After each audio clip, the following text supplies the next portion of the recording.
Annabelle, sweetie, this table is for family. Why don't you find yourself a spot at the bar? My mom said it with a smile, in front of 30 guests, at my grandmother's 80th birthday dinner. Everyone laughed. A few nodded along like it was perfectly reasonable. Then the waiter placed a $3,270 bill in front of me. Just me. For all 30 of them. I took a sip of water, smiled, and paid every cent. But before I could stand, a voice from the head of the table cut through the room. Just a moment, please. What happened next cost my mother everything she'd spent 24 years stealing. Before I go on, please take a moment to like and subscribe, but only if you genuinely connect with this story. Drop your location and your local time in the comments. I love knowing where you're watching from.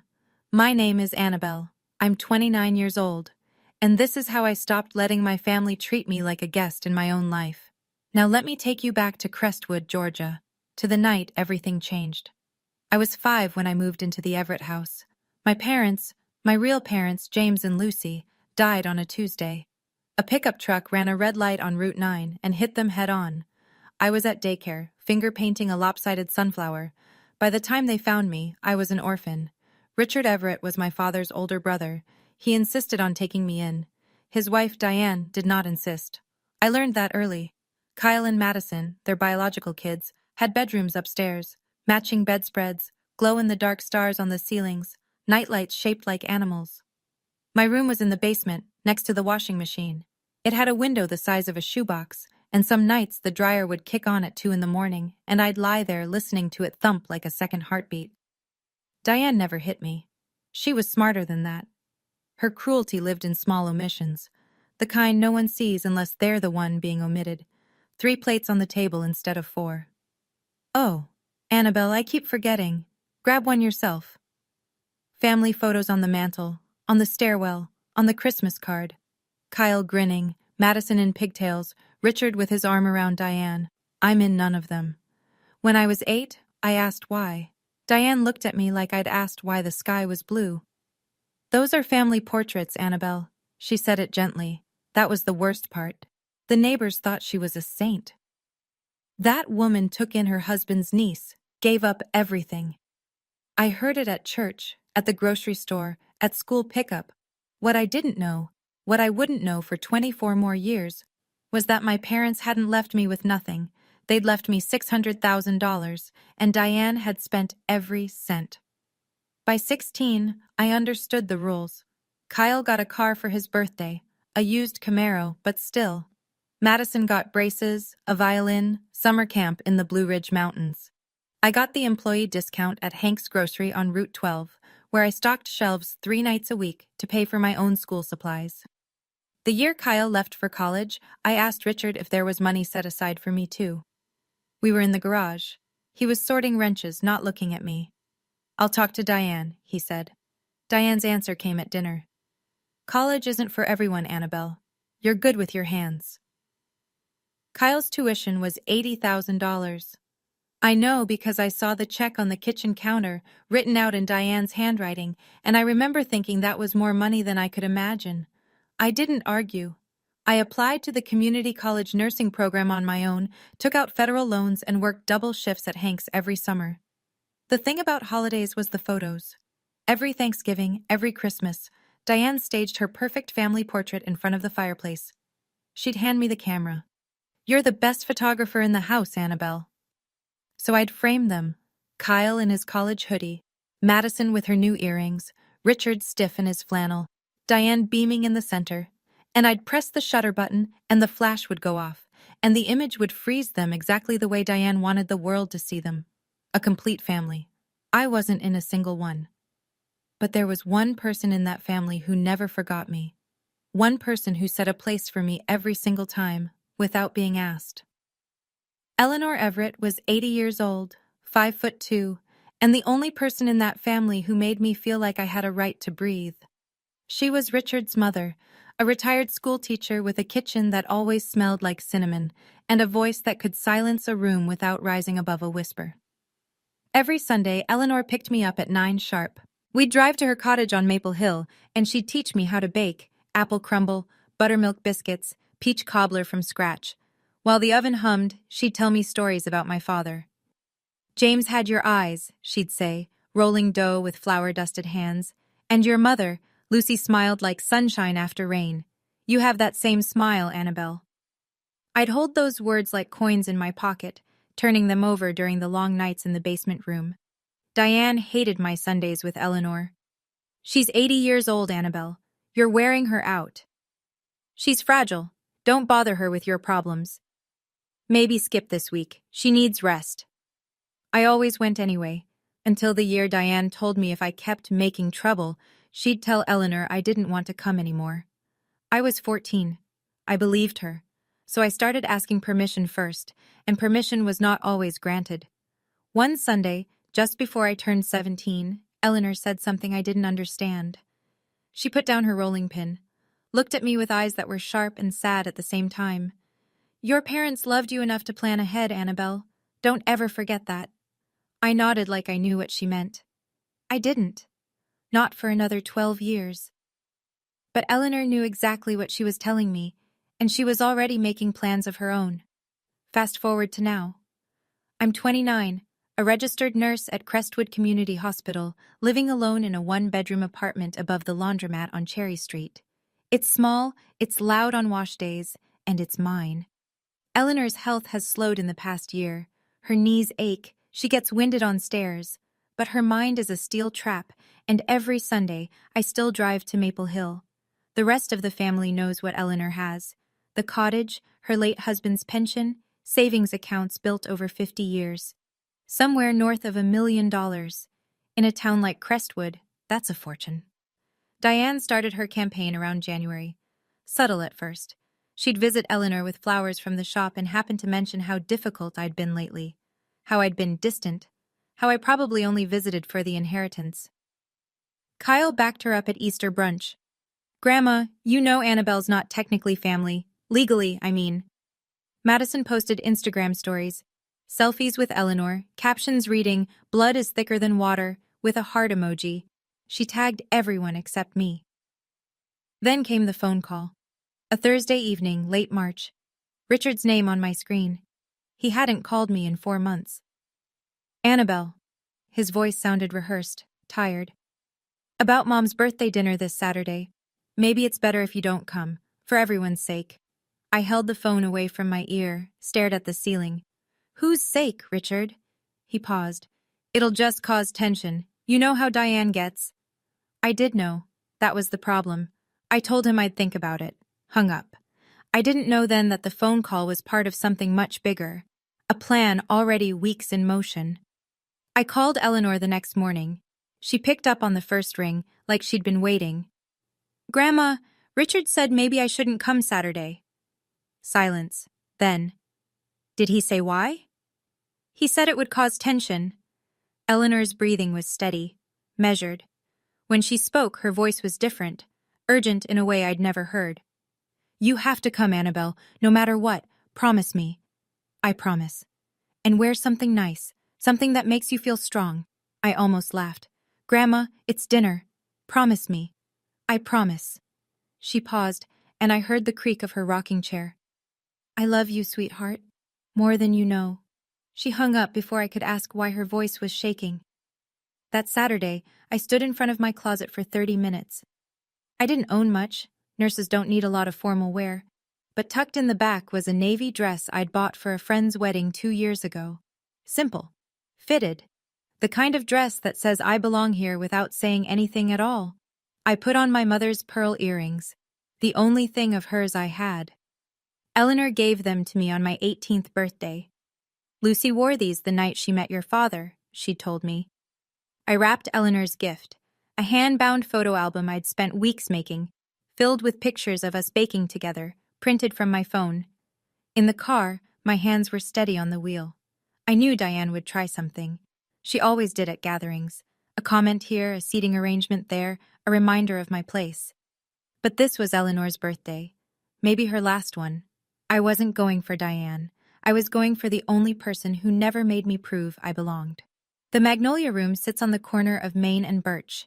White columns, magnolia trees flanking the entrance, the only restaurant in Crestwood that requires a reservation. For Eleanor's 80th, Diane had booked the entire main dining room. 30 guests, crystal glasses, white linen, a jazz quartet playing low in the corner. I arrived 10 minutes early, placed my gift on the table by the door. Diane saw me walk in. Her eyes tracked me across the room, but she didn't speak, just lifted her wine glass and turned back to a conversation with Uncle Harold. Eleanor sat at the head of the long table. She looked tired, thinner than last Sunday, her cardigan hanging loose on her shoulders. But when she saw me, her face changed. She reached out with both hands. There you are. I leaned down, kissed her cheek, and felt her grip tighten around my fingers, tight enough to hurt. Sit by me, she whispered. I pulled out the chair to her left. Then I noticed the man on her right. Silver hair, gray suit, leather briefcase tucked under his chair. I'd never seen him before. He gave me a polite nod but said nothing. Who's that? I asked Eleanor quietly. A friend, she said. You'll meet him later. Kyle arrived next, laughing too loud about something on his phone. He saw me, stopped mid-laugh. Oh, you actually came. Madison trailed behind, already angling her phone for a selfie with the chandelier. She positioned herself next to Eleanor, framing the shot carefully. I watched her adjust the angle 3 times, each time making sure I wasn't in it. Dinner started. Plates came out. Conversation hummed. Everything felt normal, but in this family, normal was just the overture before the storm. Diane stood up between the appetizer and the main course. She tapped her glass with a butter knife. The jazz quartet stopped. Thank you all for being here tonight, she said, voice honey warm, scanning the room. Family means everything to us Everetts. She lingered on the word family. Her eyes found mine for exactly 1 second. I'd like to introduce everyone at our table. My wonderful son, Kyle. Some of you know he just closed a big deal in Savannah. Kyle raised his glass. My beautiful daughter, Madison. She's been taking such good care of Grandma lately. Madison blew a kiss to Eleanor. And of course, my husband Richard, the backbone of this family. Richard nodded stiffly. That was it. 3 children introduced. The full roster according to Diane. A woman across the table, I didn't recognize her, maybe someone from Richard's work, leaned forward. And who's this lovely young lady beside Eleanor? Diane blinked, then smiled. Oh, that's Annabelle. She grew up around us, like a stray cat fed on the porch. The woman nodded politely. The moment passed. Then Madison reached across me for the bread basket. Her elbow caught my wine glass, red wine, straight down the front of my navy dress. Oops, Madison pressed her napkin to her lips. Sorry, white would have been a safer choice for you. A few people chuckled. Kyle smirked into his water glass. I looked down at the stain spreading across my lap, dark red, blooming like a bruise. I didn't react.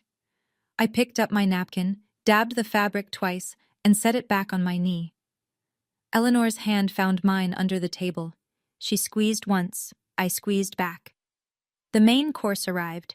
Filet mignon, roasted asparagus, truffle mashed potatoes. The smell alone was worth more than my weekly grocery budget. That's when Diane made her move. We need to rearrange a bit, she announced. Uncle Harold needs more room for his chair. Annabelle, sweetie, the bar has some lovely seats. You'd be more comfortable there. It wasn't a question. Kyle leaned back. Yeah, it's not like you're giving a toast. A few people at the far end of the table exchanged glances. 1 or 2 laughed. Not cruelly, just the automatic laugh people give when they don't want to make things awkward. No one objected. I looked at Richard. He was staring at his plate like it held the answer to something. His fork hadn't moved. I looked at Eleanor. Her jaw was tight. Her knuckles were white around her napkin. But she met my eyes and gave me the smallest nod. Barely a tilt of her chin. Wait. Not yet. So I stood up, smoothed my wine-stained dress, picked up my water glass. Happy birthday, Grandma, I said. My voice didn't crack. I walked to the bar at the far end of the dining room. 12 steps, I counted, sat on a stool, set my glass down, and kept my back straight. The bartender, a young guy, maybe 22, looked at me with something between confusion and sympathy. You okay? He asked quietly. I'm fine. I wasn't. But I'd had 24 years of practice at being fine. Have you ever sat in a room full of people and felt completely invisible? Like the air you breathe doesn't count because no one's watching you breathe it? If you have, tell me in the comments. I want to know I'm not the only one. From the bar, I had a clear view of the table. Diane was laughing, refilling glasses, touching people's arms. The perfect hostess. Kyle was telling a story that involved hand gestures and a punchline I couldn't hear. Madison kept checking her phone under the table. Eleanor sat at the head, eating nothing, watching everything. The man in the gray suit hadn't moved. His briefcase stayed under his chair. He cut his steak in precise squares and spoke to no one. 20 minutes passed. Then Madison stood, phone in hand, and walked toward the restroom. She passed right by me, didn't even glance in my direction, like the bar stool was empty. She stopped in the hallway, maybe 6 feet from me. She must have assumed I couldn't hear over the jazz quartet. She was wrong. "It's working," Madison said into the phone. Her voice was low, but the hallway carried sound like a tunnel. "She's at the bar. Mom says one more push and she'll leave for good." Pause. She listened.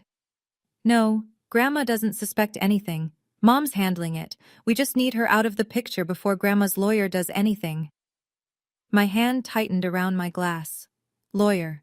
Before Grandma's lawyer does anything. Madison laughed at something the other person said, then walked back toward the dining room without looking at me. I sat very still.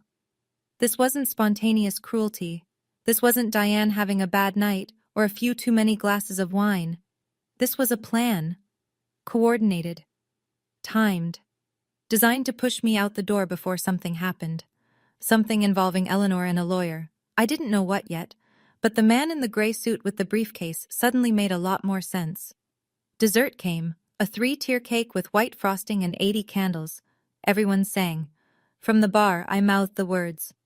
Eleanor blew out the candles in 2 breaths. The room cheered. Then she leaned toward Richard and said something I couldn't hear. Richard stood, helped her up, and walked her slowly toward the restroom hallway. But Eleanor stopped at the bar. She reached for my hand. Hers was thin, papery.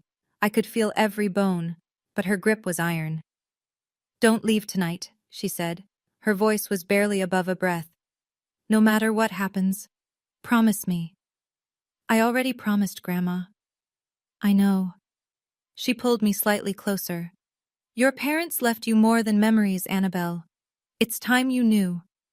My stomach dropped. "What do you mean?" Richard appeared at her elbow. "Mom, the restroom's this way." Eleanor held my eyes for one more second. Then she let go and shuffled off with Richard, her cane tapping the hardwood floor. I turned on my stool. The man in the gray suit was watching me. Not Diane, not Kyle, me.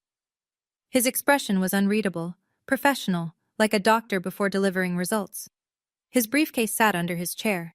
The clasp was brass, and the corner of a thick envelope jutted out from the top, manila, unsealed. He caught me looking, gave the faintest nod, then turned back to his coffee. My heart was beating in my throat. "Your parents left you more than memories." My parents died when I was 5. They were 26 and 28. They drove a 10-year-old Honda and rented a 2-bedroom apartment. What could they possibly have left me? Whatever it was, Diane didn't want me to find out. And that told me everything. Eleanor returned to the table. Diane poured her another glass of wine, her 4th by my count. The evening should have wound down. People were checking watches, reaching for coats, but Diane wasn't done. She stood again, glass raised, cheeks flushed. "I just want to say one more thing." She swept her arm across the table. "Being a mother is the hardest job in the world, and sometimes you take on burdens that aren't yours." A few guests murmured in agreement. "When Richard's brother died, we took in his daughter." Diane pressed a hand to her chest. "No one else would. We gave up vacations, we gave up savings, we gave up our space, our lives, really." A woman near the end of the table spoke up. "That's Annabelle, right? She seems like a sweet girl." Diane tilted her head. The wine made her honest. "Sweet? She's been riding our coattails for 24 years. She laughed, a loose, ugly sound. "Her parents left nothing. Not a dime. We raised her from zero. The room went still. Her parents left nothing. I heard it from 12 steps away, over the jazz, over the clink of glasses, over everything. My mother and father, dead at 26 and 28, buried in Crestwood Cemetery, Plot 14, and Diane was standing in a room full of people telling them my parents left me with nothing. That was a lie. I didn't know how yet, but Eleanor's words were still ringing in my ears. My hand trembled, not from sadness. I'd swallowed every insult for 24 years, every forgotten plate, every missing photo, every she grew up around us. But talking about my dead parents like they were deadbeats who abandoned me, that was the line, and Diane had just crossed it. The waiter appeared at my elbow. "Excuse me, ma'am." He was young, polite, clearly uncomfortable. He set a leather bill folder on the bar in front of me. I opened it. $3,270. 30 guests, filet mignon, bottles of Pinot Noir and imported champagne, 3-tier birthday cake, and every cent of it charged to my name. "Mrs. Everett arranged for the reservation under your name," the waiter said quietly. "She provided your card for the deposit." My card. The supplementary card Diane added me to when I was 17. "For emergencies," she'd said. I'd stopped using it years ago. Forgot it existed. Diane hadn't. I looked up at the main table. Kyle was grinning, watching me over the rim of his glass. Madison had her phone angled toward me, recording. Diane caught my eye and raised her wine glass in a little toast. A salute, a dare. 30 people were watching. I opened my wallet, pulled out my own debit card, my actual card, attached to my actual savings, the money I'd earned stacking shelves and drawing blood and working back-to-back 12-hour shifts. I handed it to the waiter. "Thank you," I said. "You can run this." He hesitated. "Ma'am, are you sure?" "I'm sure." He took the card. I signed the receipt, tipped 20%. From the main table, Diane's voice floated over like smoke. "See? She knows her place." More laughter, quieter this time. A few guests looked away. I capped the pen, set it down, started to stand. And then, from the head of the table, clear as a bell in a silent church, "Just a moment, please." Eleanor's voice. And it stopped the room cold. Every head turned. Eleanor pushed back her chair. The man in the gray suit stood first, offering his arm. She took it, steadied herself, and straightened to her full 5'2". The jazz quartet had stopped between songs. The timing was accidental, or maybe it wasn't. The only sound was the faint clink of someone setting down a fork. Eleanor looked around the room the way she must have looked at a classroom of restless children. Patient, firm, absolute. "Before anyone leaves," she said, "I have something to say. It is my birthday after all." Diane's smile flickered. "Mom, it's been a long night. You should rest." "Sit down, Diane." 3 words. No volume, no anger, just the kind of authority that comes from 80 years of never bluffing. Diane sat. Eleanor turned to me. "Annabelle, come back to the table, sweetheart." I didn't move at first. 24 years of conditioning will do that. Freeze you in place even when someone's reaching out. But Eleanor held her hand toward me, and something in her face said now. I walked back. 12 steps, the same 12 I'd counted on the way out. Kyle shifted in his seat. Madison lowered her phone. Eleanor waited until I was standing beside her. Then she placed her hand on my arm and said, loud enough for every guest in that room, "You belong here more than anyone at this table." The silence that followed was the thickest I've ever felt, like the air itself was holding its breath. Then the man in the gray suit reached under his chair, pulled out his briefcase, set it on the table, unclasped it, and placed a thick manila envelope next to Eleanor's untouched dessert. Nobody was laughing now. Eleanor rested one hand on the envelope, the other gripped her cane. "Diane just told this room that Annabelle's parents left nothing." She paused. Let the sentence sit. "I'd like to correct that." She nodded to the man beside her. "This is Thomas Garrett. He's been my attorney for 12 years. Thomas Garrett stepped forward, adjusted his glasses. His voice was flat, factual, the kind of voice that reads numbers in courtrooms. "James and Lucy Everett established a trust fund for their daughter, Annabelle, in 2001. The principal amount was $600,000. a combination of life insurance payouts and savings. Richard and Diane Everett were named as custodial trustees. The room didn't gasp. This wasn't a movie. But I watched 30 faces rearrange. Confusion first, then math, then slow dawning understanding. $600,000. My parents had left me $600,000. Eleanor's voice cut through again. That money was meant for Annabelle's education, her first home, her future. She looked directly at Diane. Every penny is gone. Diane's face drained of color. Not red anymore. White. The kind of white that comes before a lie or a scream. That's not... She gripped the edge of the table. Mom, this isn't the place for this. Eleanor didn't blink. You chose this place, Diane. You chose to humiliate my granddaughter in this room, in front of these people. So I will set the record straight in this room, in front of these people. Kyle shot to his feet. Grandma, you're confused. You don't know what you're... I have bank records, Kyle. Eleanor's voice was quiet. Final. Sit down. Kyle sat. I couldn't feel my hands. Thomas Garrett opened the envelope and laid a stack of papers on the white linen tablecloth. These are notarized copies of bank statements from the trust account, he said, spanning 18 years. He didn't read every line. He didn't need to. He summarized in the same flat, courtroom voice. $80,000, withdrawn in 2008. Corresponds to tuition payments for Kyle Everett at the University of Georgia. Kyle's jaw locked. He stared at the paper like it might burst into flames. $45,000? 2015. A BMW 3 Series registered to Madison Everett. Madison's phone slipped from her hand. It hit the table with a crack. $120,000 between 2010 and 2018. Home renovations at 14 Birch Lane. The Everett family home, where I slept in the basement. $95,000, various vacation expenses, Myrtle Beach, Disney World, Lake Tahoe.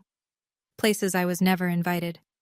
The remaining balance, drawn incrementally over 20 years, personal expenditures by Diane M. Everett. 30 people stared at those papers. I watched their expressions shift, from polite dinner party neutral to something harder.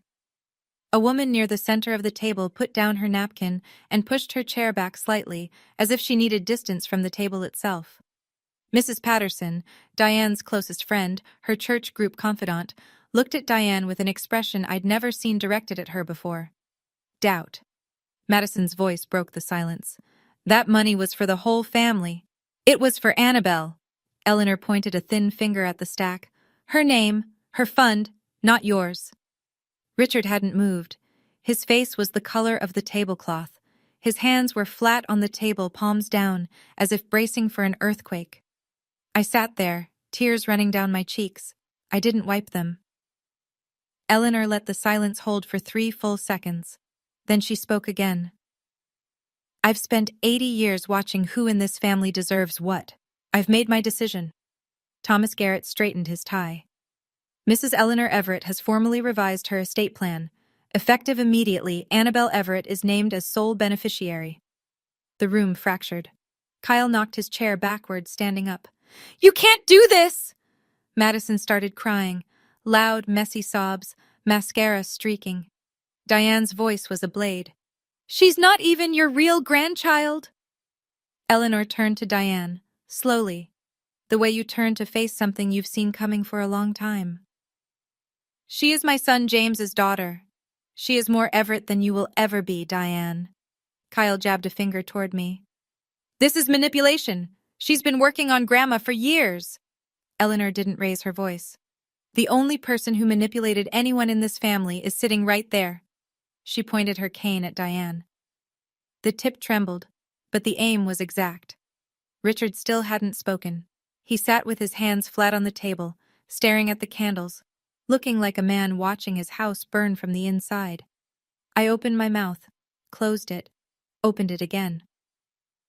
I didn't ask for any of this, I said. My voice was steady. Barely. I just wanted to have dinner with my grandmother. Eleanor reached into the pocket of her cardigan, pulled out a photograph, creased and soft from years of handling. She held it up. A man, young, dark-haired, grinning, holding a toddler in a yellow dress. Your father asked me to look after you, Eleanor said. I'm keeping my promise. I took the photo. My father's face, my face, together. But there was still more to come. Diane shoved her chair back. It hit the wall with a crack that made the bartender flinch. This dinner is over. She grabbed her purse, then spun toward Eleanor. You're clearly not in your right mind. We'll have this thrown out by Monday. Thomas Garrett reached into his briefcase and produced a second document. He set it down like a man laying cards on a table. Mrs. Everett was evaluated 4 weeks ago by Dr. Fiona Reed, board-certified geriatric psychiatrist in Atlanta, full cognitive assessment. He paused. She is of sound mind. The report is notarized and filed. Diane's mouth opened, closed, opened again. Nothing came out. She turned on me. Her voice was raw, stripped of honey, stripped of everything except venom. You did this. You poisoned her against her own family. I looked at her from across the table, wine stains still on my dress, eyes still wet, hands still shaking. But my voice came out clean. I've been sitting at the bar for 2 hours, Diane. When exactly did I do that? A sound moved through the room. Not laughter, not a gasp, but something between them. A release. Several guests looked down. One man rubbed the back of his neck. Mrs. Patterson stood up. She walked to Diane, leaned close, and asked in a voice she probably thought was a whisper, but carried across the silence like a gunshot. Diane, is this true? About the trust fund? Diane didn't answer. She grabbed Richard's arm. We're leaving! Now! Richard didn't move. Richard. He looked at her. For the first time all night, something moved behind his eyes. Something that looked like it had been caged for a very long time. No, he said. Not yet. Diane changed tactics the way weather changes in Georgia. Sudden, total, without apology. The venom vanished. Her shoulders dropped. Her chin trembled. Tears pooled in her eyes, and when she spoke, her voice was a quivering thread. I gave up everything for that girl. She pressed a hand to her chest. 24 years. My youth, my energy, my savings. And this? This is how I'm repaid? Kyle wrapped an arm around her. It's okay, Mom. We'll fight this. Diane turned to the remaining guests, eyes glistening. She turned an old woman against her own children. This is elder abuse. You're all witnesses. I watched it happen, the room tilting. A few guests shifted in their seats. An older man at the far end frowned in my direction. Diane's tears were good. They always had been. In Crestwood, she'd perfected the role of the suffering mother, and the audience knew the script. It was working. Then Thomas Garrett laid one more document on the table, a thick stack, bound with a clip. He turned it to face the room. These are notarized bank records, he said, withdrawal after withdrawal from the trust account over 18 years. Each one signed by Diane M. Everett or Richard J. Everett.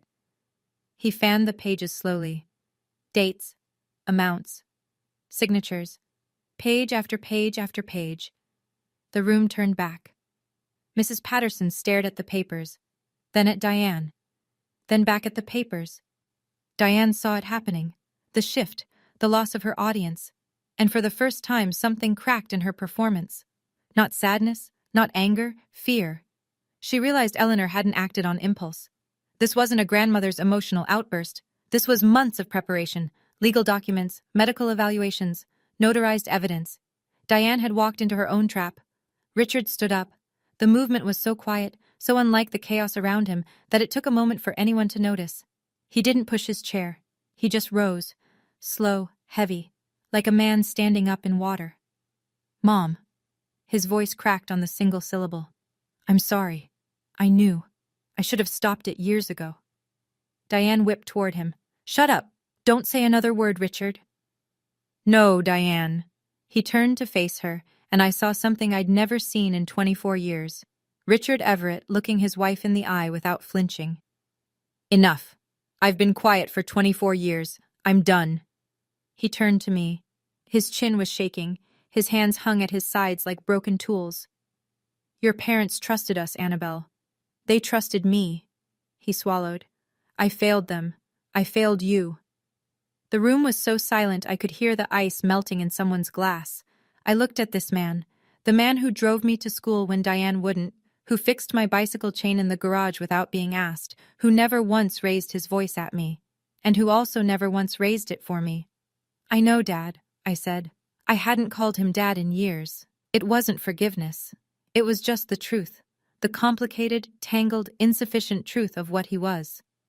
Kyle stared at his father like he was watching a stranger. Madison stopped crying. Then Richard reached into his back pocket, pulled out something small and creased, a handmade birthday card, construction paper, childish handwriting. Annabelle wrote this for you 15 years ago, Mom, he said to Eleanor. Diane threw it away. I kept it. Eleanor took the card with trembling hands, read it, and wept. I stood up. Not fast, not dramatic, just stood, the way you stand when you've made a decision that took 24 years to arrive. The room was watching. 30 faces, some sympathetic, some stunned, some already composing the version they'd tell tomorrow at church or the grocery store. I didn't care about any of those versions. I looked at Diane. I'm not going to yell, I said. I'm not going to call you names, but I'm done being the person you wipe your feet on. I'm done sitting at the bar while you decide who counts as family. Diane's mouth moved, but nothing came out. I turned to Kyle and Madison. I don't hate either of you, but I won't pretend anymore. Madison looked at the floor. Kyle looked at the wall. Neither of them looked at me. I turned to Eleanor, took her hand. Thank you for keeping your promise to my dad. Eleanor squeezed my fingers. Her eyes were still wet, but she was smiling. A thin, fierce, satisfied smile. Then I faced the room one last time. 30 people. Crystal glasses. White tablecloths stained with an evening no one would forget. I paid the bill, I said. That's the last thing I'll ever pay for this family. I helped Eleanor to her feet. Thomas Garrett collected his briefcase, tucked the documents inside, and followed us toward the door. Behind us, Diane's voice clawed after us. You'll hear from our lawyer. Eleanor stopped, turned, looked at Diane over her shoulder with the patience of a woman who had been planning this moment for 2 years. Please do, she said. Thomas is very thorough. We walked out into the March night. The air was cold and sharp and clean. The real fight was just beginning. 2 weeks later, Diane launched her counteroffensive. The Facebook post went up on a Tuesday afternoon. 12 paragraphs of carefully crafted victimhood. She described herself as a loving mother who'd sacrificed everything for an ungrateful adopted child. She wrote about Eleanor's declining mind and my calculated manipulation of a vulnerable elderly woman. She used the phrase elder abuse 3 times. In a town of 9,000 people, that post spread like fire through dry grass. By Wednesday morning, it had 200 shares. People I'd known my whole life started looking at me differently. A nurse at the hospital asked me, voice low in the break room, "Is it true about your grandmother?" A neighbor crossed the street when she saw me coming. Then came the legal assault. Kyle hired a lawyer, Brian Prescott, the most expensive attorney in the county, and filed a petition to challenge Eleanor's will. The grounds: undue influence. The claim was that I had isolated Eleanor from her family and coerced her into changing her estate plan. The irony was so thick I could have choked on it. Madison sent me a text at 11 at night. I still have it saved. We'll drag this out until you're broke. You'll wish you'd stayed at the bar. I sat on my apartment floor that night, reading letters and comments and text messages from people who'd never bothered to hear my side. My savings account had $31,000 in it, every penny from 6 years of nursing. That wouldn't last long against Brian Prescott's hourly rate. But Thomas Garrett had already prepared for this. Eleanor had already prepared for this. They'd been ready for Diane's war long before Diane knew she was fighting one. Thomas Garrett called me on a Thursday. "We're filing a counterclaim," he said. No preamble. Breach of fiduciary duty. Your parents designated Richard and Diane as custodial trustees. That carries a legal obligation. Every dollar in that fund was required to be used solely for your benefit. And they used it for Kyle's tuition, Madison's car, their vacations. For 18 years. I could hear him turning pages. The documentation is thorough: bank records, withdrawal slips, corresponding purchases. Your grandmother spent 6 months compiling this. 6 months. While I was driving her to Sunday brunch and thinking everything was normal, Eleanor had been building a case. Thomas filed the counterclaim in county court. Breach of fiduciary duty, requesting full restitution of the $600,000, plus interest, plus legal fees. In the same filing, he submitted Dr. Fiona Reed's cognitive evaluation. Eleanor had scored in the 97th percentile for her age group. Sound mind didn't begin to cover it. Kyle's lawyer, Brian Prescott, reviewed our filing. I know what happened next because Thomas told me. Prescott called Diane that same evening. Mrs. Everett, I'd strongly advise you to settle. Diane's answer, according to Thomas, was 4 words. I'd rather burn everything. Sometimes I wonder, if I just walked away that night, taken whatever scraps they offered and disappeared, would life have been easier? Simpler? But then I think about my parents. They set up that fund when they were 25 years old. They planned for a future they wouldn't live to see. They did that for me. I couldn't walk away from that. Would you? I'm curious. Would you fight to the end, or cut your losses and move on? Tell me in the comments. I've thought about this 1,000 times. The hearing took place 6 weeks later at the Mercer County Courthouse, a brick building with columns that needed painting, and a flagpole that leaned slightly to the left. Not dramatic, not cinematic, just a courtroom with fluorescent lights and a judge named Harriet Dawson who wore reading glasses on a chain. I won't recount every motion and objection. Court isn't like television. It's slow and procedural and smells like old carpet. But here's what mattered. Kyle's petition to challenge Eleanor's will was dismissed. Dr. Reed's evaluation was airtight. Thomas had documented every interaction between Eleanor and me for the past 2 years. Dates, witnesses, context. There was zero evidence of isolation or coercion. The judge said it plainly. The petitioner has presented no credible basis for the claim of undue influence. Then came the counterclaim. Thomas laid out 18 years of withdrawals. Names, dates, amounts, corresponding purchases. Every page notarized, every signature verified. Diane's lawyer tried to argue the money was used for the household, which included me. Thomas produced my tax returns, my student loan statements, my pay stubs from Hank's Grocery. The judge did the math herself. The court finds that the defendants systematically misappropriated funds entrusted to them for the benefit of a minor, Judge Dawson said. The court orders full restitution. $600,000, plus interest, plus Thomas's fees. Roughly $720,000 in total. Diane gripped the defense table. Kyle slammed his palm down. Madison cried. Richard sat perfectly still, hands folded, and said nothing throughout the entire proceeding. We walked out into the parking lot, Thomas, Eleanor, and me. The sun was harsh and bright. Then I heard footsteps behind me, Richard jogging to catch up, holding a battered shoebox against his chest. Richard held out the shoebox. His hands were shaking. This is everything I saved, he said. Photos, your mother's journal, your birth certificate. Diane wanted to throw it all away after the funeral. I hid it in the garage behind the paint cans. I took the box. It weighed almost nothing. I'm not asking you to forgive me, Richard said. I just didn't want you to lose them twice. He turned and walked to his truck, didn't wait for a response. I stood in the parking lot holding a shoebox full of my parents, and I watched him drive away. That was the last time Richard and I spoke face to face. The fallout in Crestwood was swift and merciless, the way small towns handle scandals they can't ignore. Diane's Facebook post, the one with 200 shares, became evidence of a different story. People reread it through new eyes. The comments section turned. Mrs. Patterson, the church group friend who'd asked Diane about the trust fund at the restaurant, called Diane the following Sunday. I think you should find another church group, Diane. The flower shop on Oak Street, Diane's Petals, the one she'd run for 15 years, lost 1/3 of its customers in a month. In a town that runs on reputation, a court ruling is a scarlet letter. Kyle's real estate firm let him go. His boss didn't cite the case directly. He said, if you can't manage your own family's finances, how can clients trust you with theirs? Madison, who'd never held a job longer than 3 months, lost her only income source, Diane's support. She applied at a grocery store on Route 12. The same Route 12 store where I once stacked shelves at 16.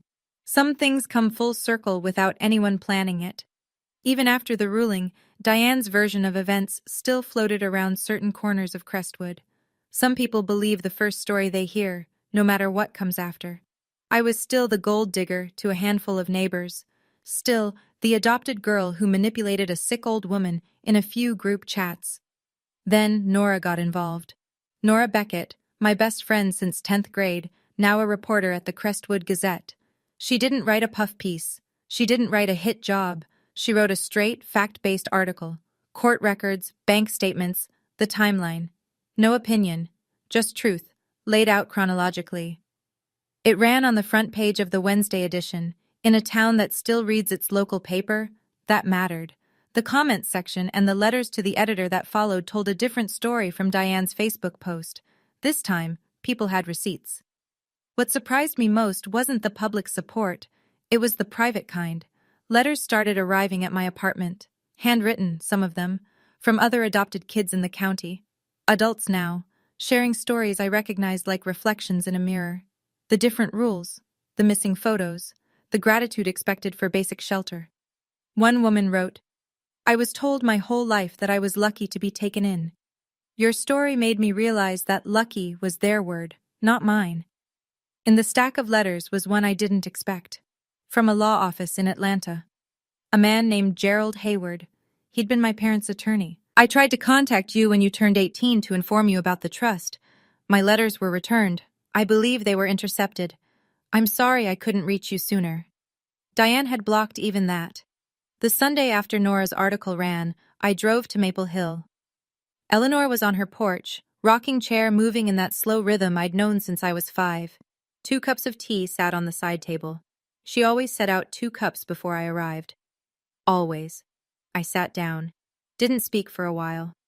The dogwood trees in her yard were blooming, white and pink, fragile-looking but tough enough to survive a Georgia spring. "How long did you know?" I finally asked. Eleanor wrapped both hands around her cup. 2 years. I found a bank statement in Richard's desk. I was looking for a pen. The account had Annabelle Everett Trust printed right across the top. Balance, $43. She took a sip, set the cup down. "I spent 6 months confirming everything, called Gerald Hayward, contacted the bank. Then I found Thomas." She looked at me. "I waited for the right moment. Diane chose the restaurant. I just used her stage." I stared at the dogwoods. "Why didn't you tell me sooner?" "Because if I told you too early, Diane would have found a way to explain it. She's good at that. I needed everything documented first. I needed it airtight." She reached under her chair and pulled out a small album, one I'd never seen. Inside, photographs. Eleanor visiting a cemetery, standing before 2 headstones, placing flowers, white roses. The dates on the photos spanned years. "I go every April," she said. "Your father's birthday." I didn't know that. 15 years of visits, white roses, every single year. I cried. Not the tears from the restaurant. Those had been shock and hurt and anger. These were different. These were the tears you cry when someone proves that love doesn't have an expiration date. "Your father would be proud," Eleanor said. "Not because of the money, because you stayed kind." 6 months later, I stood in the Crestwood Public Library, the same library where Eleanor used to take me for story hour when I was 7, and watched her cut a ribbon. The banner behind her read, "The James and Lucy Everett Scholarship Fund." It was a Tuesday morning. 40 people showed up. Teachers, nurses from the hospital, a few families from the county foster system. Thomas Garrett stood in the back, arms crossed, something close to a smile on his face. I'd used the restitution money, the original $600,000, to endow the fund. Thomas helped structure it as a nonprofit. The purpose was simple: educational support for foster children and adopted kids in Mercer County. Tuition, books, housing, whatever they needed to build a life that didn't require anyone else's permission. Eleanor asked me to say a few words. I'm a nurse, not a public speaker, but I tried. "My parents set up a trust fund when they were 25 years old," I said. "They were planning for a daughter they didn't know they wouldn't get to raise. I'm using that money the way I think they would have wanted, to help kids like me." I looked at the small crowd. Some were nodding. A woman in the second row was crying. Being adopted doesn't make you less than. Being different doesn't make you a burden. And if anyone ever tells you that the only reason you matter is because someone chose to keep you, remember, you mattered before they chose. You mattered the day you were born. Eleanor clapped first, then everyone else. We served cake afterward. Eleanor's recipe, apple crumble, cinnamon so thick you could smell it from the parking lot. It wasn't revenge. Revenge is loud and ugly and leaves you emptier than before. This was legacy. Diane came to find me 3 weeks after the scholarship launch. I was finishing a 12-hour shift at the hospital, tired, still in scrubs, hair pulled back, no makeup.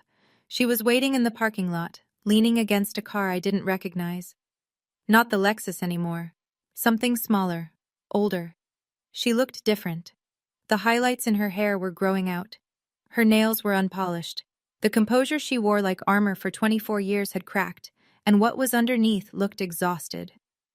"Annabelle," I stopped, keys in hand. I know I wasn't perfect.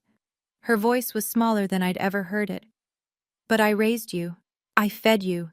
I kept a roof over your head. That has to count for something. I took a breath. The parking lot was quiet. Just the two of us and the hum of the highway. "It does count," I said. "And I'm grateful for the roof. I'm grateful for the meals. But gratitude doesn't mean I owe you my inheritance, my dignity, or my silence." Diane's chin trembled. "Can we start over?" I looked at her, really looked, at the woman who forgot my plate at dinner, who introduced me as someone who grew up around us, who lied about my parents in front of 30 people and called it sacrifice. "No," I said, "we can't start over, but I'm not going to take anything from you, and I'm not going to let you take anything from me. Not anymore. That's the boundary." She opened her mouth, closed it, nodded once, small, defeated, and walked back to her car. I watched her pull out of the lot and turn onto Route 12. I didn't call after her. I went inside, clocked in for the night shift, and took care of my patients. Life continues. Diane sold the house on Birch Lane, the one renovated with my trust fund money. After the settlement, legal fees, and back taxes, she cleared just enough to rent a 1-bedroom apartment on the east side of town. The flower shop closed in August. 15 years of Diane's petals, gone. The sign hung in the window for weeks before someone finally took it down. Kyle left Crestwood without saying goodbye. To me or to anyone, as far as I know. Last I heard, he was selling real estate in Tallahassee. He deleted his Facebook, changed his phone number. Madison got a job at the grocery store on Route 12. The irony writes itself, and I won't underline it. She works mornings. I sometimes see her car in the lot when I drive past. We don't wave. We don't pretend. Richard filed for divorce the month after the court ruling. He moved into the Pinecrest Motel off the highway. He sends me a letter every month, handwritten, on yellow legal pad paper. He doesn't ask for forgiveness. He writes about going to therapy, about the things he should have said 20 years ago, about learning to sit with guilt instead of hiding from it. I read every letter. I keep them in a drawer beside my bed. I haven't written back yet. I don't know if I will, but I don't throw them away. That feels like something. Maybe one day it'll feel like enough. Eleanor is still here, still sharp, still making apple crumble every Sunday. The difference now is that I drive to Maple Hill and park in the driveway without checking my phone first to see if Diane has given me permission. I don't need permission anymore. I never did. I'm not telling you this story to gloat. I'm telling you because for 24 years, I believed that belonging was something other people could give me or take away. That if I was just quiet enough, grateful enough, small enough, eventually Diane would look at me and see a daughter instead of a debt. She never did. And that was never my failing. It was hers. If you're in a situation like mine, where someone uses the word family like a leash, where gratitude is just another name for control, I want you to hear this.